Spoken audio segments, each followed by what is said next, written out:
Here is a speech given by the Lubavitcher Rebbe in 1991, relevant to this week's Torah portion. And Moses sends out scouts, but these scouts are called emissaries of Moses. Of course, this is very relevant to Chabad because the Rebbe has all these people which are called shluchim. Hasidim, they learned in the yeshivas, and the Rebbe made them into shluchim. Shluchim means emissaries, representatives. And they're his representatives in the whole world. So this obviously has something important to, let's go, to Chabad and generally to bring the Moshiach, because that's, the Rebbe sent them out. That's all the Chabad houses in the world for only one purpose, and that is to bring Moshiach. And the way you bring Moshiach, you have to wake up all the Jews. But here we go. We have spoken many times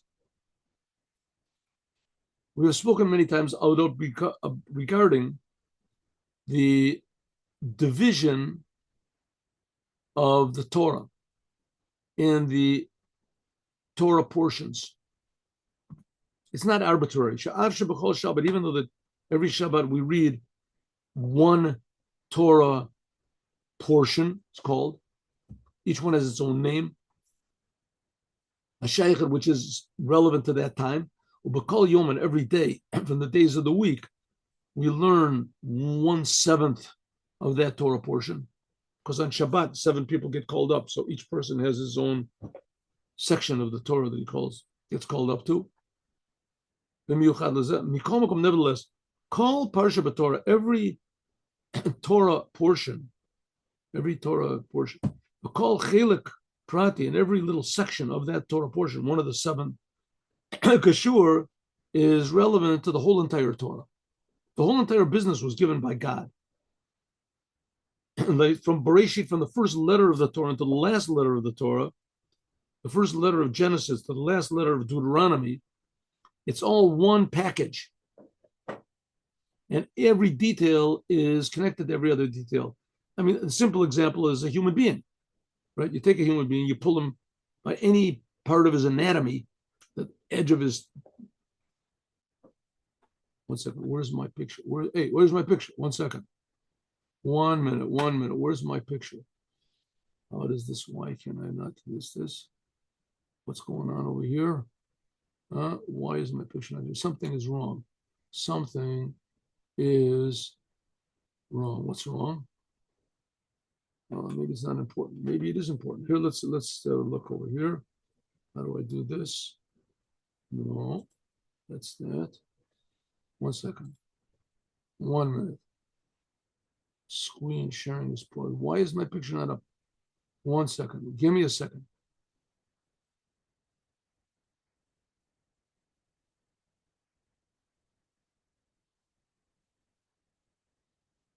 Oh, there we go. Okay, here we go. No, my picture doesn't appear. Why doesn't my picture not appear? Oh, it's not important. Is my voice being heard? You hear my voice? Yes. Here I am. There it goes. Good. Okay. You hear me? What? You hear me? Yeah, you hear me. Yes. I hear you. My picture was just stuck over on the side. Usually, if my picture doesn't appear, it means that I'm not being heard or there's something basically wrong, which there's been times when I gave a whole class with all sorts of emotions and this, and I find out that it hasn't been recorded. So I thought that's what's happening now. Okay, here we go. Ready? And so every Torah portion is relevant to the whole entire Torah. This especially is in this week's Torah portion, Shlach. Parshat Shlach, this week's Torah portion called Shlach, is talking mostly about, good morning, this week's Torah portion is talking mostly about the scouts that Moses sent out. They're also called the spies. Meraglim, they're called spies, scouts that Moses sent out in order to survey the land of Israel. Hechel, beginning from this week's Torah portion.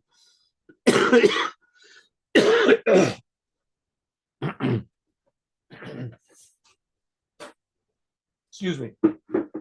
Begins with sending them all out from the beginning of the Torah portion until the first and the second Torah readings in this week's Torah portion, and then how the scouts went into the land of Israel and how they came back and how they reported to the Jewish people.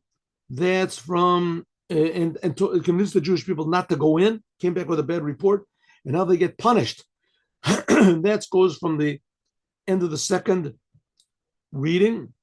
It's divided into 7 readings, right? The East Torah portion, from the second one until the 5th. And then it continues by the talking about the libations, the wine libations in the temple, and that was the tabernacle. That's it. But also in the temple, it says, when you go into the land of the tabernacle was with the Jews 440 years after they, until 440 years, they and came into the land of Israel, and the first temple was built 440 years later. And all that time, they had the tabernacles in different forms. And when you come to the land of that you're going to be dwelling in, and then you make a sacrifice to God, you have to bring wine. That's mentioned in the 6th. In other words, even though that they sinned and this decree was made on them, they sinned with the golden calf and etc. But nevertheless, God announced to them that they were going to go into the land of Israel, despite the fact that they sinned, etc.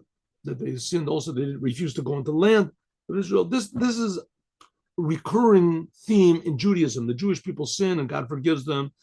And then they say they'll never do it again. And then they do it again. And then God punishes them and he forgives them. And they swear they're never going to do it again. And they do it again, over and over again. You read the book of Judges, especially Judges, over and over.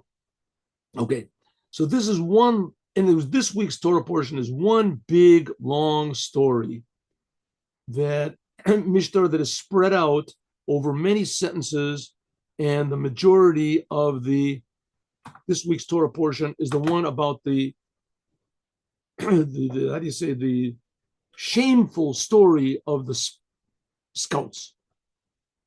In order to know what exactly is going on, it's not enough to learn just one little portion of this week's Torah. You have to learn the whole entire thing to understand what is going on from the beginning to the end. So then we can understand that it's all one big Torah portion. So what's going on? This week's Torah portion has one name. It's called Shalach. Send the spies. So that the idea of the spies being sent out, the spies, the scouts, that's the first 5/7 of this week's Torah portion. There's 7 people. The Torah portion is divided into 7 parts, right? And each one, a person is called up on Shabbat to read. So the first 5 of those 7 is talking about the theme of the Torah portion. But the last 2, it seemingly is not talking about that anymore. It's talking about something else. Says the Rebbe, the whole thing is one big Torah portion. And we'll see in the end, it talks about tzitzis. We'll get to this. Here we go. But Ikar, and the main thing is the very end of this week's Torah portion. And everything goes after the finale is tzitzit. This weird commandment of tzitzit. I mean, all the commandments are pretty weird when it comes down to it. But the commandment of tzitzit. What is the commandment of tzitzit? God wants us to put strings on the corners of our garments. If we have a 4-cornered garment, men, this is only for men.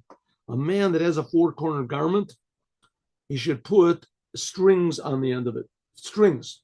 On each corner, there are 4 strings, which are divided over into 2, comes out 8 strings. And then there's a bunch of knots, like 5 knots and 8 strings on each corner, on the 4 corners. That's called tzitzit. There's one that's worn closer to the body, and then there's one which is a big one, which is wrapped over the whole, over all your clothes, everything. That's called a prayer shawl, sometimes they call it, in English. I don't know how they got that from. I guess they use it for praying. In any case, that's called tzitzit. And that's at the end of this week's Torah portion. Even though it's one commandment, one of the 613 commandments of the Torah for the Jews, but nevertheless, it says that tzitzit, this commandment of tzitzit, is equal to all of the other commandments. Like it says, and you will see it. you will see this commandment, or some people say you'll see the blue strand. Why we don't have blue strand today is it? We'll talk about that. But nevertheless, you see this commandment, and you will remember all the commandments of God. How are you going to remind them? Because the numerical value of the word tzitzit, the word tzitzit is 600.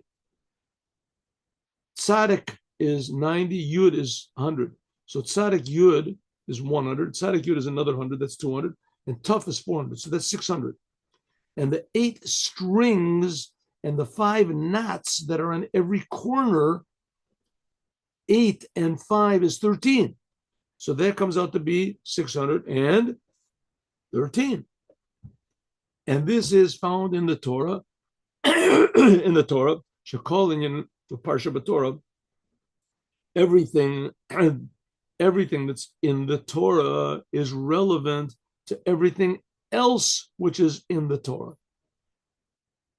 Right? So here we see one little commandment of the 613 commandments, but it hints at all of the other 613.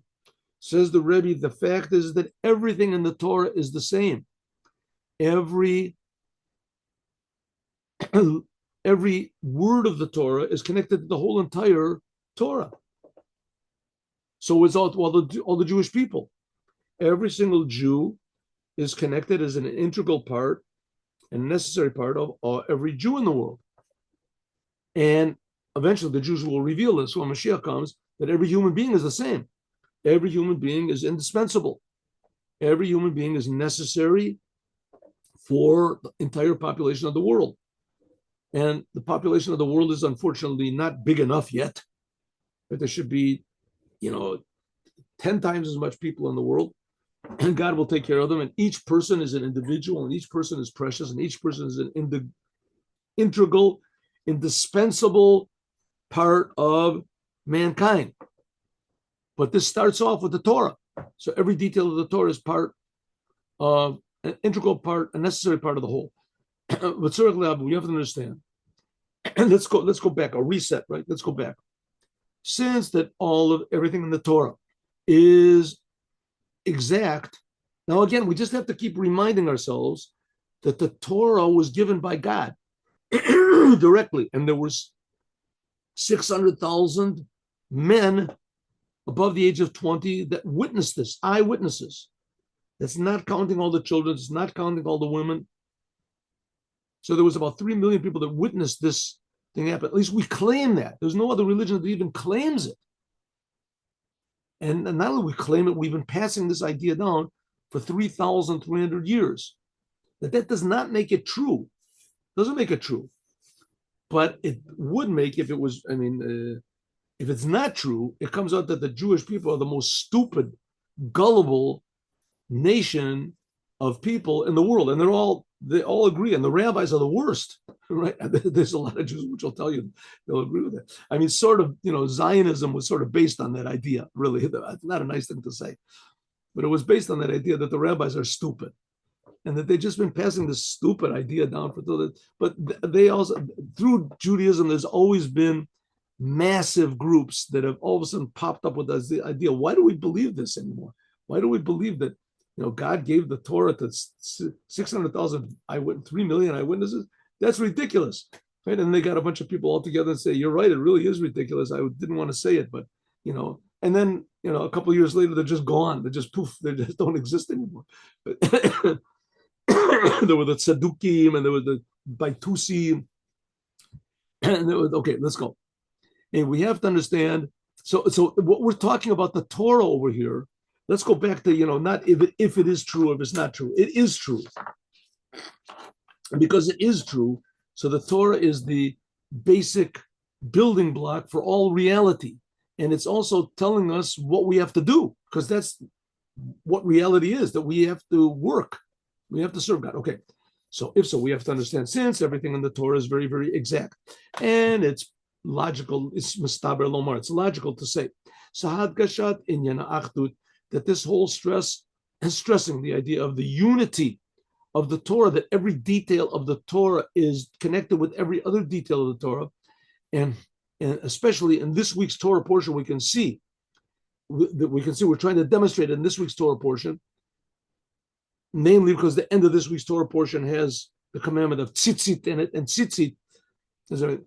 So this must be, why is this hinted, this thing of tzitzit, that it contains all the commandments of the Torah? Why is it in this week's Torah portion with the unsuccessful scouts? Huh? What's going on over here? Why in this week's Torah portion is this into that? Number one. Number two, what is the connection to this whole idea of the unity of the Torah and that everything is dependent on everything else? And this is hinted at by tzitzit. What's that connected to? The time that we're reading this now. The time of the month. What's the time of the month? The end of the month of Sivan. Like we're going to learn now. Now, Sivan is the month where the Torah was given. Right? 3,337 years ago. Sivan, the seventh day of Sivan, was the month where the Torah was given.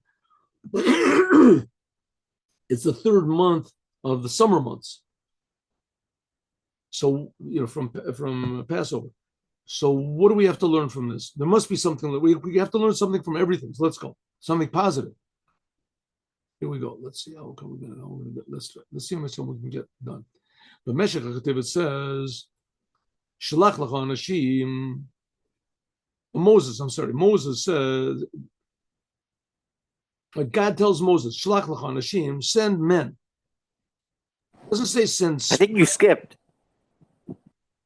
one. You're right. I saw this base over here. What's I got it. Okay, good. Thank you very much. Thank you. First of all, let's explain what is this idea of sending these spies, whether we're talking about this week's of the Torah portion, or whether we're talking about the end of it, of this Torah portion, which is the thing of the tzitzit, which in Yotam Minyan Parsha, even though that this tzitzit is talking about the Torah portion, but it's talking about the sending of the spies by means, and what's after tzitzit is the haftorah of this week's Torah portion, which is Joshua. Joshua also sends out spies. He only sends 2 spies. Yesh bo kama shinuyim. There are many differences regarding the story of the spies that Moses sent out. Okay, this week's Torah haftorah is something like the Torah portion. The Torah portion is Moses sends out 12 spies. The haftorah is how Joshua also sends out spies. And their job is the same, basically, to go into the land of Israel and to come back and report to the Jewish people. But that's pretty much where the similarity ends. That's a sufficient similarity to make it a haftorah. That's the topic of the haftorah. It's the same topic of the Torah portion. Comes from Joshua. Where is it in Joshua? I'll tell you 1 second. It's in right in the beginning. Right in the beginning of the book of Joshua. 1 second. Here we go. Right in the beginning of the book of Joshua. Excuse me. Here we go. Joshua, the second chapter of Joshua. The second, from the beginning to the 24th sentence. The second book of Joshua. So he says, okay. So both of them are talking about sending out spies, but there's differences. What are the differences? Number one, in the scouts that Moses sent out, God says to Moses, you send them. Rashi says, what? L'datcha. It's your call, Moses. You decide. Ani eini mitzav lecha. God says, I'm not commanding you. Im tirtza shalach. If you want to, send. Which is not the case of the spies of Joshua. The spies of Joshua, says the Rebbe, certainly Joshua would not have done the spies on his own. We don't see that Joshua asked God or that he asked Moses what to do. For sure, he did not do it on his own. For sure not. Especially after that he saw that Moses that didn't succeed. It must be that God must have told him to. Hashem yisbrech tzivo. God must have commanded Joshua to send the spies. And this is simply understood until we don't have to actually even say it in the Torah. But after the tremendous failure that there was by the spies that Moses sent. Right? Moses sent these spies out and they came back and convinced the people not to go into the land of Israel. That Moses did it on his own. As lo aya Yeshua, for sure Joshua would not have sent spies or scouts on his own. I'm better than Moses. Much more so. It must therefore we must say that God commanded him. He wouldn't have sent it on his own. Okay, so one difference is that Moses sent his scouts, his 12 scouts, and God said, you call the shots, you decide. Yes or no? Moses said, you know what? I think yes. By Joshua, he did not decide himself. It must be that God told him to do it, number one. Number two, in Moses it says, Shlach l'cha anashim, send men, not scouts. V'yaturu et Eretz Canaan, and they should survey the land of Canaan. It doesn't say v'yachparo that they should spy out, or that they should bring back hidden messages. The land of. In Joshua it says anashim meraglim. By Joshua it says clearly that he sent out spies, meraglim, lachfor et ha'oretz, and in order to undermine the land of Israel, lachfor et Eretz bo, that they came in order to undermine the dwellers of Israel that were there. So Moses, it says, just send out people to survey the land. Survey the land.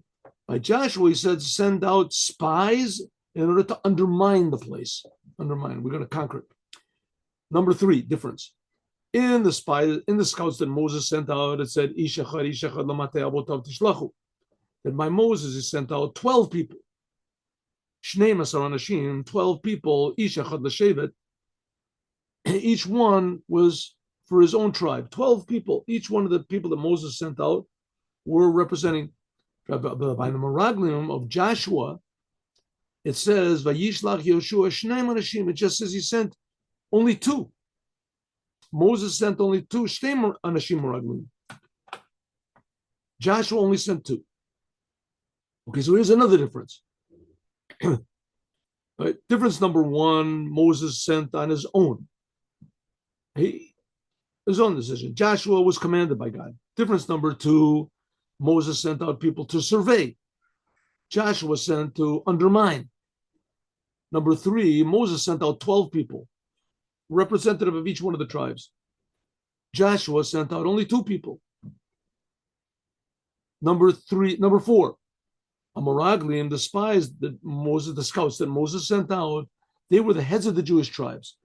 Called the Sibayam, famous people. Rosh ben Israel, it announces their names.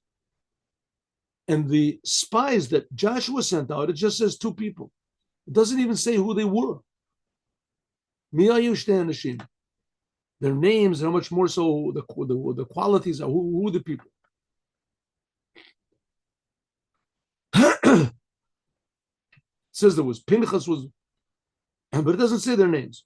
Number five, Sheluach HaMaraglim, that Moses sent out the scouts, Haya Ba'ofen, presume it was in a way that was advertised.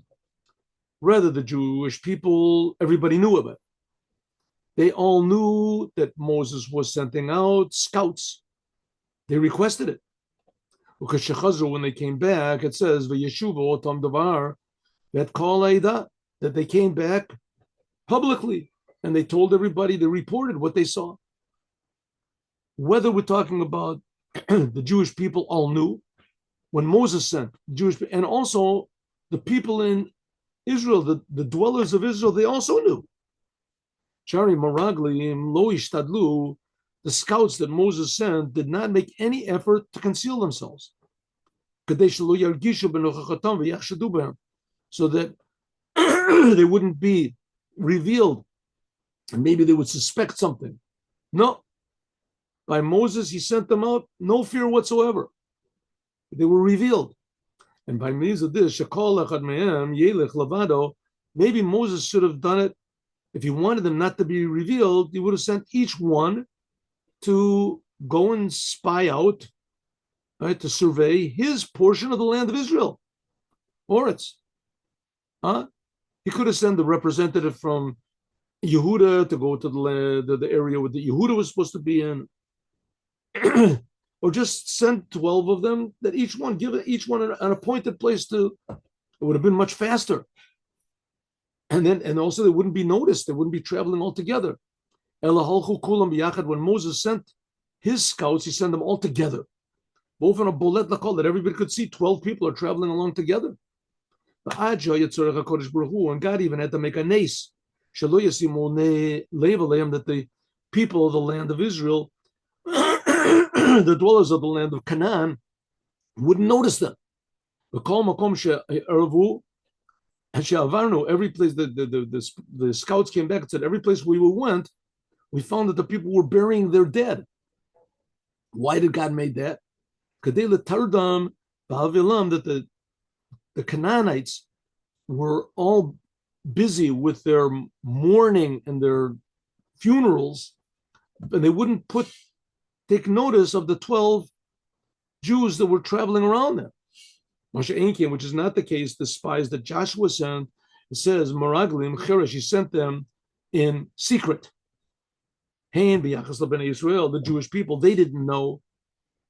Beseter Shalacham, he sent Joshua sent them in secret. He didn't want any of the Jews to know. Therefore, when they came back from their job, when they came back from their mission, is Yavo El Yoshua. The spies of Joshua just came to Joshua. And they said to him, only to Joshua, not to the Jewish people, or whether regarding the people in the Canaanites. It says, Omer asu atzmachem kecharashim, make yourselves like silent. Kadei shelo yastimu divreichem mipenechem. Yastiru. Kadei shelo yastiru divreihem mipenechem. Go quietly so that the Canaanites won't hide what they're doing in front of you. Right? If they sense that there's spies coming in, then maybe they'll change their attitude, they'll change their actions. It says Chirish, another one says he sent spies in. Chirish means quiet. Another one says Chirish means cheres. Namely, ta'inu atzmachem kidrot. You should put on yourselves, you should carry with you like pots that you'll see him, like you're just going from one place to another. You're just minding your own business over there, right? You're carrying pots from one place to another. Nobody will suspect. Disguise yourself as like porters or something, so nobody will suspect that you Jews are spies. That's what Joshua said to the two people that he sent. Until in the course of time that he sent them, they had to hide, that they shouldn't be seen. We'll learn in a second that the spies that Moses sent in, they wandered around for 40 days.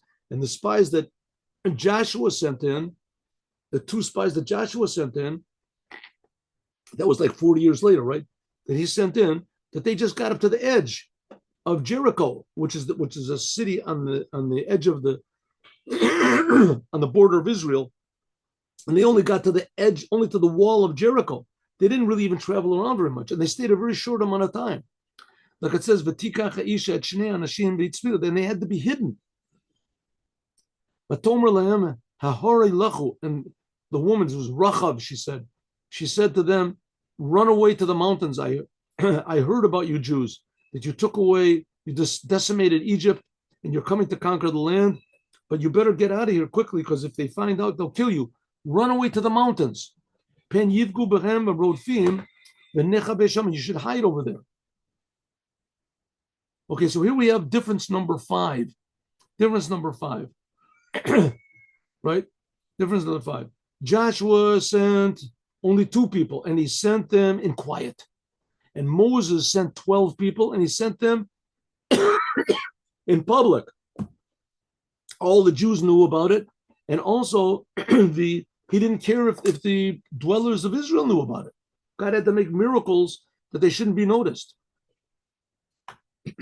Okay, so what's the difference? Do we have one more?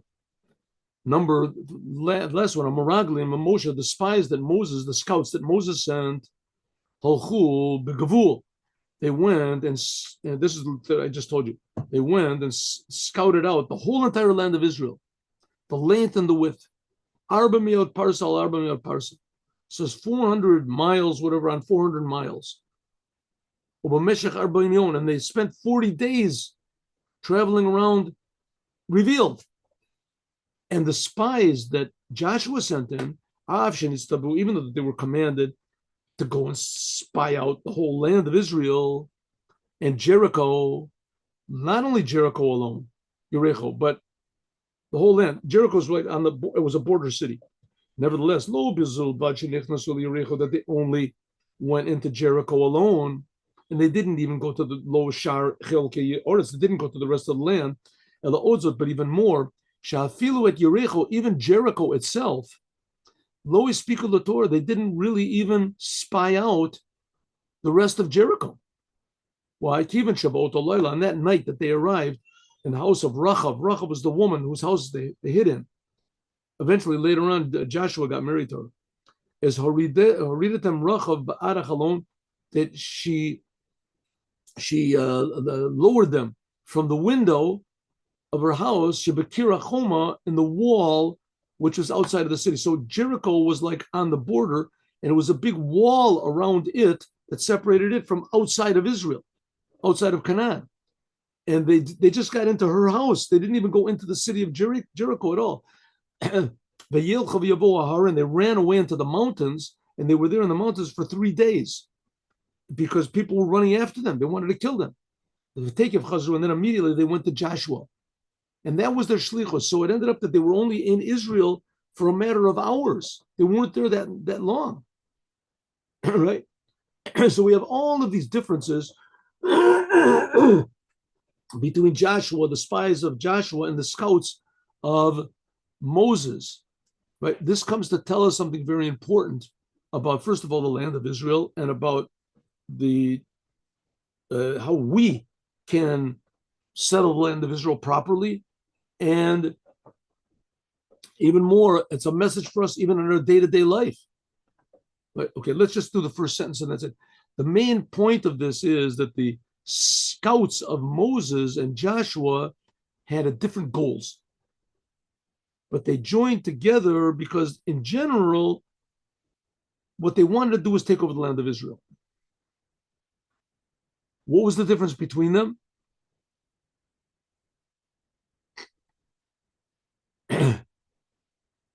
We'll find out tomorrow. Let's go, God willing, now and learn a Dvar Malchut. So stop the share.